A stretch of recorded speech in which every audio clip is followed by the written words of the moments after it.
Okay, here we go. We're talking about Judges, and we're finishing up on chapter 9, verses 22 to 57. And I've entitled this, You Reap What You Sow. It all makes sense as we unfold this last portion of Abimelech's life. But before we begin, let's review.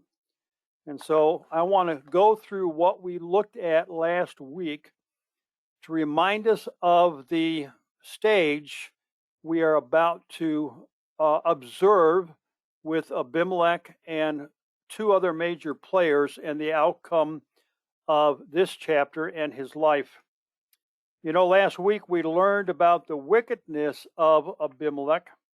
We were taught that he was the son of an illicit relationship between Gideon and a woman from Shechem, a concubine. We further learned that Abimelech felt inferior and threatened by Gideon's 70 sons, even though Gideon told Israel that neither he or his sons would rule over them, but that the Lord would be their judge, ruler, and king.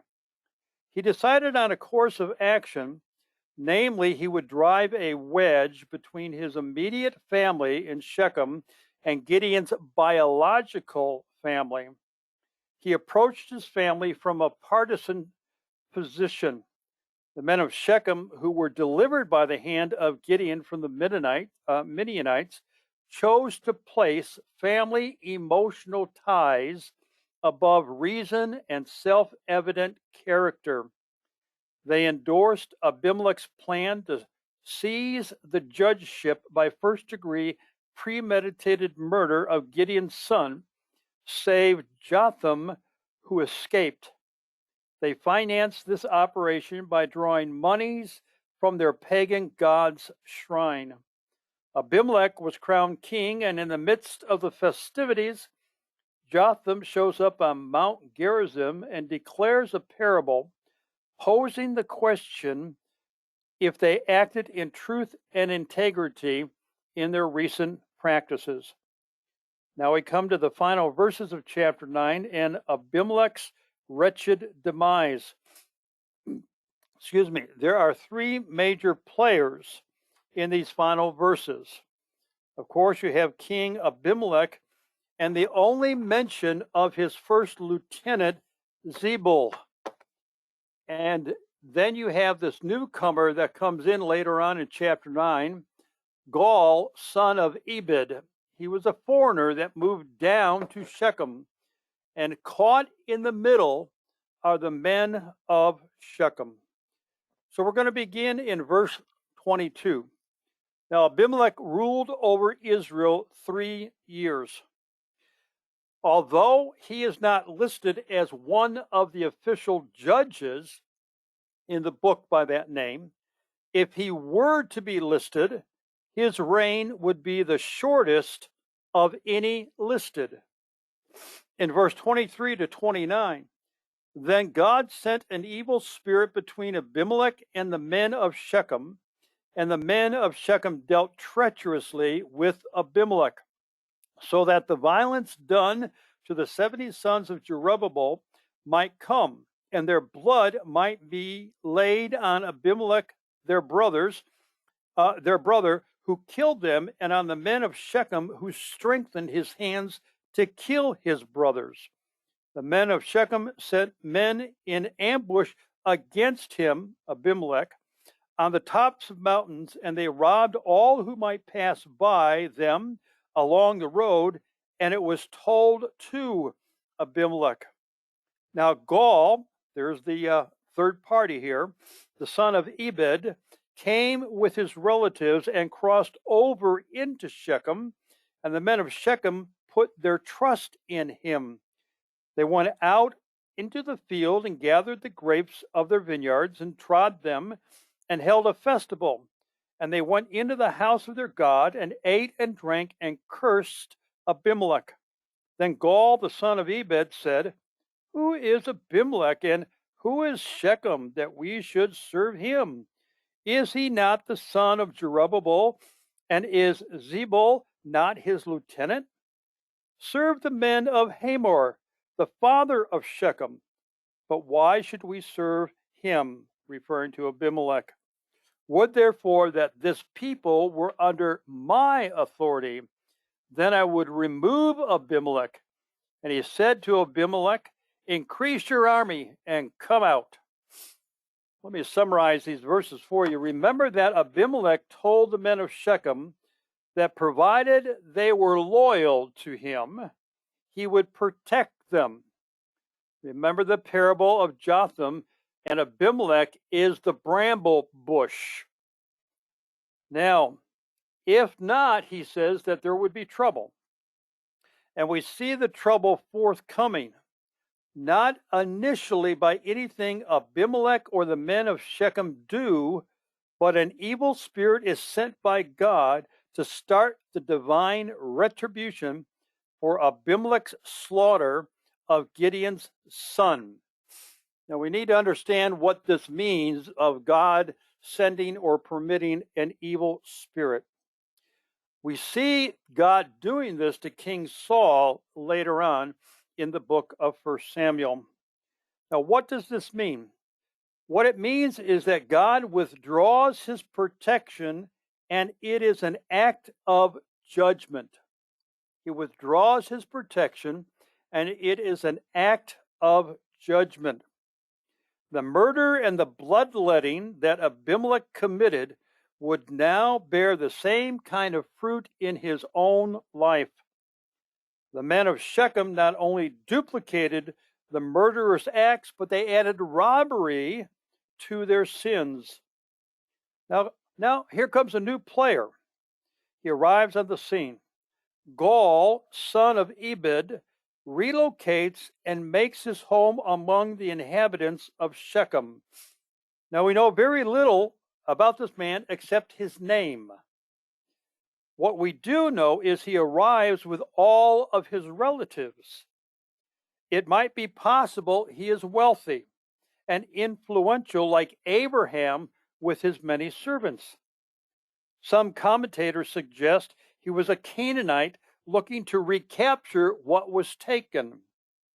Others suggest he was a leader of a band of marauders. Upon his arrival, they see the dissatisfaction with the men of Shechem with Abimelech's reign, and they decide to capitalize on it. He's an opportunist. He seems to be articulate and persuasive in speech, swaying the Shechlemites away from their king.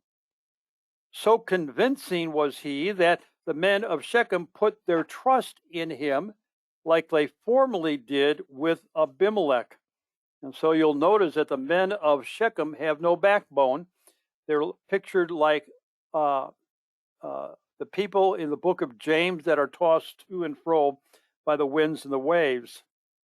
We also sense that he was a charismatic sort of individual, orchestrating an outdoor party. He was a pagan, that's for sure. He was a drinker and a curser. While all the party attenders are under the influence of the alcohol or the wine, he questions why they are serving Abimelech. He challenges Abimelech's lineage as not being a son of Gideon. Now, if Gaul is not one of the tribes rescued by Gideon, how would he know that Abimelech was not a direct descendant? Had Gaul been in town that long that he deduced this information and now uses it in a similar partisan way as Abimelech did? He now presents what he determines as a better candidate to be loyal to, Haman, the father of Shechem. Haman was the father of Shechem, from whom Jacob bought a piece of ground on his return from Padam Aram for 100 pieces of silver, according to Genesis 33, verse 19. And the burial place of Joseph when his body was removed from Egypt to Canaan, according to Joshua 24:32. Haman and Shechem are Hivites. Gaul Gaul caps off his boasting, saying, if he were judge, he would remove Abimelech. He then issues a public challenge for Abimelech to gather his armies and allow a military battle to decide who would be judge or king. Is Abimelech living in town? And if so, why does he need to be told of this insurrection? Or is he ignoring it like King David did with Absalom? Some think he was living in Arumah, which is close to Shechem. Now in verses 30 to 34, we read these words. Then Zebul, the ruler of the city, heard the words of Gaul, the son of Ebed. His anger burned. He sent messengers to Abimelech deceitfully, saying, behold, Gaul, the son of Ebed, and his relatives have come to Shechem, and behold, they are stirring up the city against you. Now therefore arise by night, you and the people who are with you, and lie in wait in the field. In the morning, as soon as the sun is up, you shall rise early and rush upon the city. And behold, when he and the people who are with him come out against you, you shall do to them whatever you can. So Abimelech and all the people who were with him arose by night and lay in wait against Shechem in 4 companies. Now Gaul, the son of Ebed, went out and stood in the entrance of the gate, and Abimelech and the people who were with him arose from the ambush. All right, what do we discover in verses 30 to 34? Zebul secretly goes to Abimelech, or he sends some people to Abimelech, and relates the impending insurrection. Now, the English, unfortunately, conveys the wrong idea about the word deceitfully. You see that in verse 31? He sent messengers to Abimelech deceitfully. And we get a very negative picture about that. The Hebrew word means secretly. So this can read, he sent messengers to Abimelech secretly. Now, you could look at it from a deceitful point of view in that he did it behind the backs of the men of Shechem and Gaul. But the Hebrew is more accurate, meaning secretly. Now these messengers tell Abimelech what is transpiring and provides a military strategy. Now watch the parallels here. Like Gideon, the man Abimelech despised, he will assemble his army at night. That's what Gideon did. And wait till early morning to attack. Now there's the difference because Gideon attacked at night. The Hebrew word for rush means to strip off, make a dash, raid with speed, precision, and force. And like Gideon, he divided his military into several units for an effective strike. Now in verses 34 to 54, notice what takes place.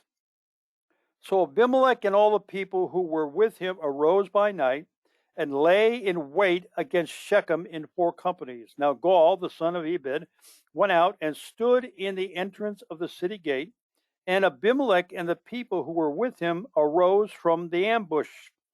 When Gaul saw the people, he said to Zebul, look, people are coming down from the tops of the mountain. But Zebul said, no, you are seeing the shadow of the mountains as if they were men. Gaul spoke again and said, behold, people are coming down from the highest part of the land, and one company comes by way of the diviner's oak. Then Zebul said to him, where is your boasting now with which you said, who is Abimelech, that we should serve him? Is this not the people whom you despised? Go out now and fight with them. So Gaul went out before the leaders of Shechem and fought with Abimelech. And Abimelech chased him, and he fled before him. And many fell wounded up to the entrance of the gate. Then Abimelech remained at Arumah, but Zebul drove out Gaul and his relatives so that they could not remain in Shechem. Now it came about the next day that the people went out to the field, and it was told to Abimelech. So he took his people and divided them into 3 companies and lay in wait in the field. When he looked and saw the people coming out from the city, he arose against them and slew them. Then Abimelech and the company who was with him dashed forward, stood in the entrance of the city gate. The other 2 companies then dashed against all who were in the field and slew them. Abimelech fought against the city all that day, and they captured the city and killed the people who were in it. Then he razed the city, in other words, he burned it to the ground, and sowed it with salt. When all the leaders of the tower of Shechem heard of it, they entered the inner chamber of the temple of El Berith. That's their pagan god. It was told Abimelech that all the leaders of the tower of Shechem were gathered together. So Abimelech went up to Mount Zalmon, he and all the people who were with him, and Abimelech took an axe in his hand and cut down a branch from the trees and lifted it and laid it on his shoulder. Then he said to the people who were with him, "What you have seen me do, do likewise and hurry." All the people also cut down each one his branch and followed Abimelech and put them on the inner chamber and set the inner chamber on fire over those inside, so that all the men of the tower of Shechem also died, about 1,000 men and women. Then Abimelech went to Thebez, and he camped against Thebez and captured it. But there was a strong tower in the center of the city, and all the men and the women with all the leaders of the city fled there and shut themselves in. And they went up on the roof of the tower. So Abimelech came to the tower and fought against it and approached the entrance of the tower to burn it with fire. But a certain woman threw an upper millstone on Abimelech's head, crushing him and his skull. Then he called quickly to the young man, his armor bearer, and said to him, "Draw your sword and kill me, so that it will not be said of me, a woman slew him." So the young man pierced him through, and he died. My goodness, what a story. Now, Gaul stands in front of the city gate. Remember, he issued the challenge. Something was bound to take place. Somebody's pride was on the line. Each man's reputation before the men of Shechem. Because Gaul had been so boastful and the leaders of Shechem put their trust in him, his pride was on the line. Abimelech's pride was on the line because he was being embarrassed by the men of Shechem. When Gaul saw the people, he correctly identified them as people. Here he sees this mass of people coming down the side of the mountain. As he mentions them, Zebul, who set the campaign in motion, tells Gaul it is merely the shadows on the mountain looking like people. Remember, this is the first brilliant sunlight. Gaul repeats his observations, and Zebul springs upon the opportunity to instill more fear in him. He asks, "Where is your boasting? Are not these the people you despise? If so, go forth into battle." Pride influenced Gaul to move ahead because the men of Shechem were watching. The battle ensues, and Abimelech pursues, overtakes Gaul's men, and kills them. Zebul cleans up the leftovers. You think it would be over by then, right? But no. Abimelech's anger has turned into rage. He was told that the people of Shechem acted as if nothing happened and resumed their daily lives. Abimelech slays those coming to the field to work and then lays siege to the city. He burns the city and spreads salt all around. This is the only mention in the Bible about salt being spread around after a military campaign. It expresses the intent that the city remains barren and uninhabitable. Salt would kill any new vegetation growth. Now, the men of Shechem flee to their idolatrous place of worship and barricade themselves in the inner chamber. Abimelech ascends a mountaintop, cuts down a branch from a tree, places it on his shoulders, and instructs those following him to do the same. This will become the wood he will set on fire, burning the inner sanctuary, killing the 1,000 men and women who had taken refuge there.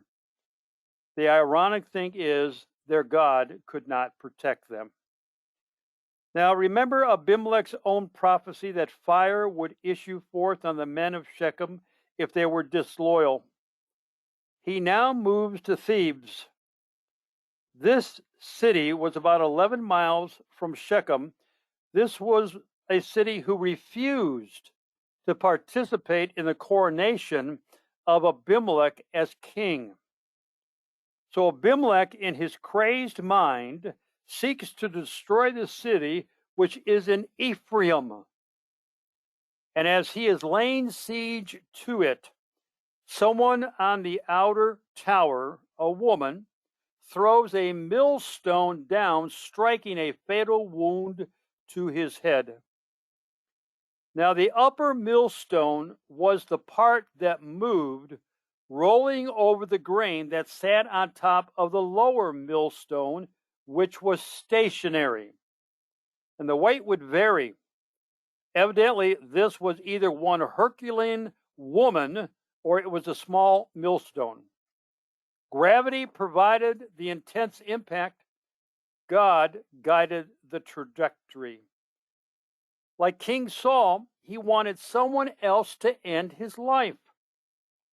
His final act of vanity was to avoid having it said that he died at the hands of a woman. Perhaps as he lay on the ground, the story of Caesarea and jail were his fading thoughts. Judges chapter 4.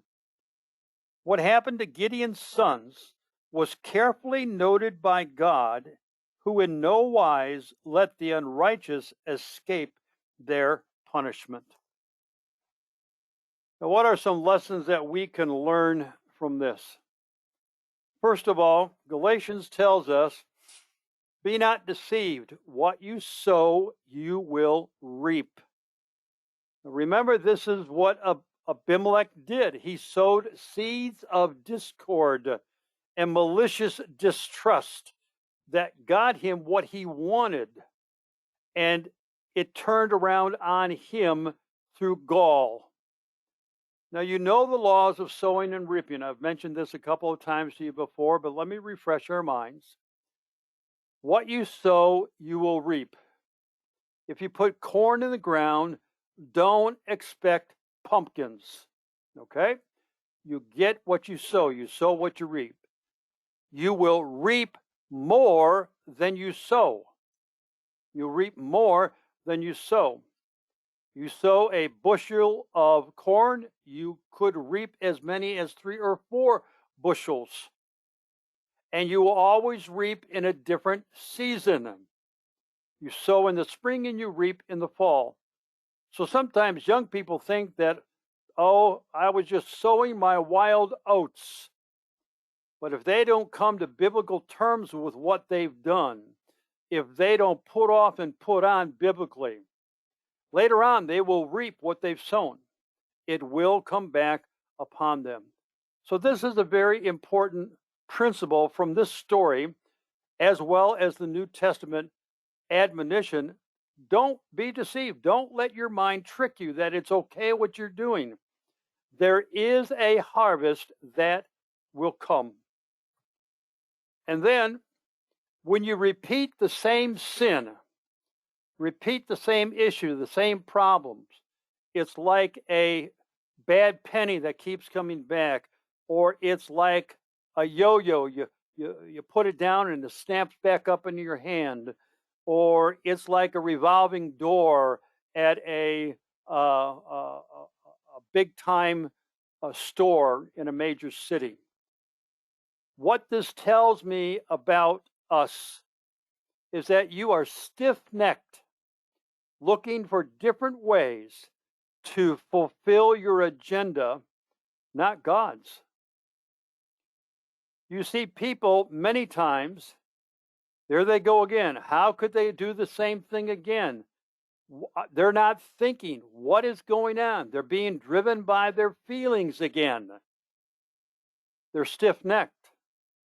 They're looking for a different way to fulfill their agenda, not God's. They are rebellious. They do not want to submit to the will of God. Now remember, who most often was called stiff-necked in the Old Testament was the children of Israel. God called them stiff-necked. No matter how many miracles God performed,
disconnected somewhere. Can you hear me now? Yeah, you're great. Okay. Yes. How far back do I have to go? Let's see. You were on Second the, sentence, I think. yeah, the second one, when you repeat the same sin issues, you were Okay. somewhere in that vicinity. All right. I don't know what happened. All right. When you repeat the same sin or the same issue or problem, we can take a look at people and say, oh my goodness, they're doing it again. What are they thinking? They're being driven by their hormones. What is going on? When you see a repetitive cycle, then you can determine that this person is stiff-necked, looking for different ways to fulfill their agenda, not God's. They are rebellious. They do not want to submit to God's will. We see this already in the book of Judges, right? Every time a righteous judge died, what do? They go back to their old ways. They forgot what God had just done for them and all the years of peace that were given to them, and they quickly go back. That tells me the heart was never converted. The heart was never changed. All they did was conform. All they did was conform. And this is an important thing for us to remember as we're trying to work with people. The group of people that most often is called stiff-necked were the children of Israel. Despite all that God did for them, they always were grumbling, always complaining. They were stiff-necked, God calls them, because they were telling God how God should do what God promises that he would do. They have to do, God, you have to do it our way. We don't like the way that you're doing it. Then God will vindicate the righteous in his time and creatively. Psalm 34, verse 21, evil shall slay the wicked, and those who hate the righteous will be condemned. God takes note of the righteous. And though we want vindication like yesterday, God says, look, I've got my hand in this situation. And the passing of time is going to bring more glory to me and such a great benefit to you if you just be patient and allow me to work. In Psalm 37, I want to show you one verse, but let me lead up to it. What are we supposed to do when there is unrighteous taking place? Well, verse 1 tells us, do not fret because of evildoers. Don't wring your hands. Don't get all worked up into an upset because you see something taking place. Don't be envious. Boy, I wish I could get away with that like that person is doing that. Why? Why shouldn't we fret? Why shouldn't we be envious? Verse 2 tells you why. For they will wither quickly like the grass and fade like the green herb. In other words, their wickedness is not going to endure. It's not going to last. Well, what do I do while I'm waiting for God to dry these people up? Well, notice the action words beginning in verse 3. Trust in the Lord. Put your confidence in God. Rest upon him and do good. Notice that, okay? Don't just put your confidence in the Lord and sit. It says do good. Dwell in the land and cultivate faithfulness. Now, the Jew would understand this because blessing was in the land. Blessing was in the land. That's why Naomi's husband, unfortunately, made a very bad decision, and it cost him his life and his sons' lives because he left the land. As bad as it was in the land, he should have stayed there because that's where God would bless. Dwell in the land, cultivate faithfulness. Verse 4, delight yourself in the Lord, and he will give you the desires of your heart. See, when I delight myself in the Lord, I am going to be so overwhelmed with who he is and what he wants to do that my selfish prayer requests for vindication is going to be put on the back burner because I'm delighting myself in God. I'm delighting myself in God, and he'll give me the desires of my heart. Commit your way to the Lord, verse 5. Again, trust in the Lord, and he will do it. Now watch verse 6. He will bring forth your righteousness as the light, and your judgment as the noonday. Beloved, when God vindicates you, it will be brilliant. It will be so observable, people will stand in awe of what God is doing on your behalf in an unrighteous situation. Psalm 94, verse 23 says this. Psalm 94, verse 23.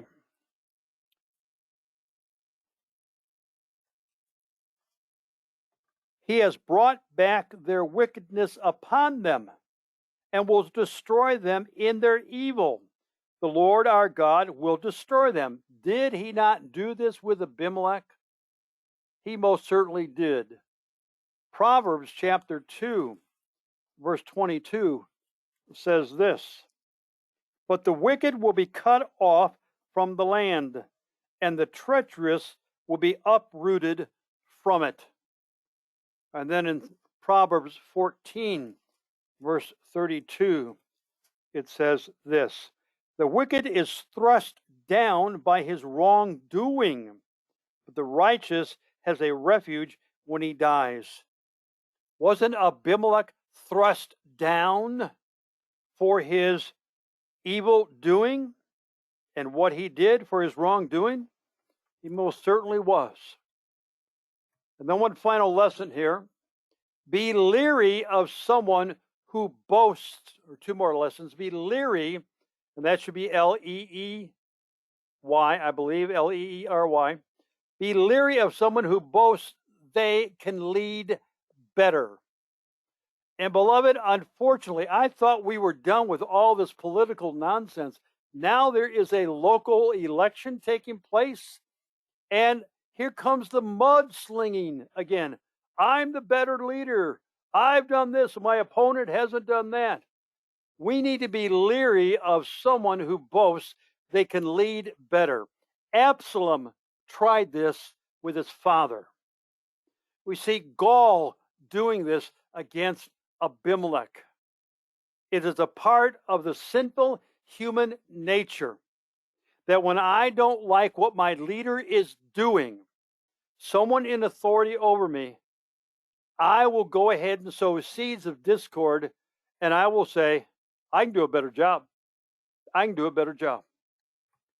Then finally, examine the man by assessing his character, not his power, prestige, position, wealth, or ability to speak.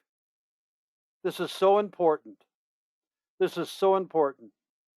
We get mesmerized by a person's power or his position or his ability to speak. Antichrist has all of these things. That's how he deceives the nations. False teachers today, many of them have this, and they are deceiving the people. We need to look at the character of the person. In 1 Timothy chapter 3 and in Titus chapter 1, the character required to be an elder or deacon in the church is given. Very, very clear what the character of a person should be. Nothing about his power or position or wealth or ability to speak. He needs to be apt to teach, but the character is the focus on what's going on.